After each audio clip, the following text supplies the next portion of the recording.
ما هذا الجهل الذي يعيشه بعض الناس لقد وصل الحد إلى أكل لحوم البشر الذين مثلهم؟ هذا أمر يصعب تصديقه تماما ومستحيل استيعابه عن طقوس عبدة الشيطان المرعبة أكل لحوم البشر. لقد قمت بجمع معلومات عن هذا الجنس الغريب جدا. السؤال: ما هي الطقوس الشيطانية لعبدة الشيطان المرعبة؟ لعبدة الشيطان قدسان. القداس الأول هو القداس الأسود، ويستحضر فيه الشيطان في غرفة مظلمة ومرسوم على جدرانها رموز شيطانية، وفيها مذبح مغطى بالأسود، وتوضع على المذبح كأس مليئة بالعظام البشرية أو الخمور إذ لم تتوافر العظام، وخنجر لذبح الضحية، ونجمة الشيطان ذات الأجنحة الخمس، وديك أسود الريش، وصليب منكس. ثم يمسك الكاهن أو الكاهنة بعصا وتجري تلاوة القداس لاستحضار الشيطان. بعدها يمسك الكاهن بالخنجر ويذبح الديك ويشرب من دمه ويمرر الكأس بعد أن يملأه بالدم على الجميع.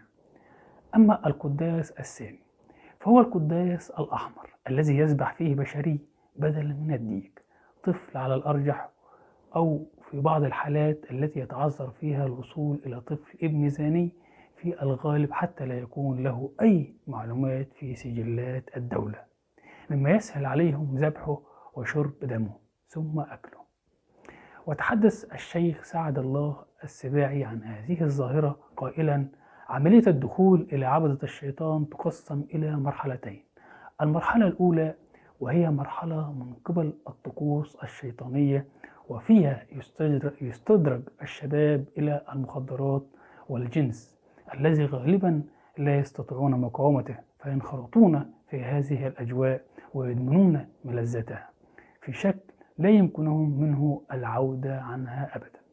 المرحلة الثانية هي الأخطر، حيث تتولى مجموعة مختصة تعمل على تحضير الشياطين وسط طقوس مقززة تستلهم علوما مستوردة، وفيها يجري دفع الشباب للمشاركة في هذه الطقوس، حيث يغلب السحر والشعوذة عليها من خلال شرب الدماء وتغطيس الجماجم فيها وخلطها بممارسة الجنس الجماعي في الأماكن الخالية كالمقابر.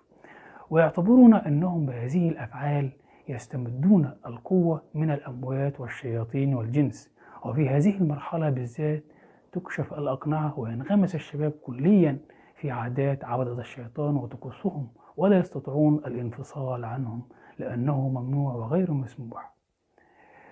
ويقع الشاب تحت وطأة التهديد والإدمان، وينحرفون أكثر وأكثر إلى أن يؤدبهم الحال إلى الانتحار والموت من أثر المخدرات.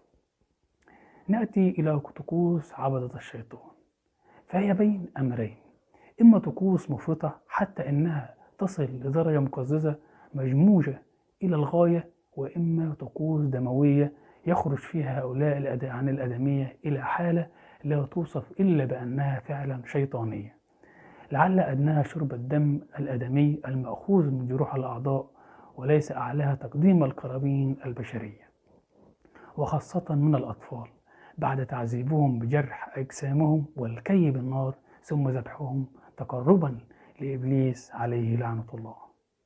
ويبدو أن هذه الطقوس لم تزل مستمرة حتى أيامنا هذا، فقد أشار سيبروك أنه شاهد الطقوس القداس الأسود في نيويورك وباريس وليون ولندن.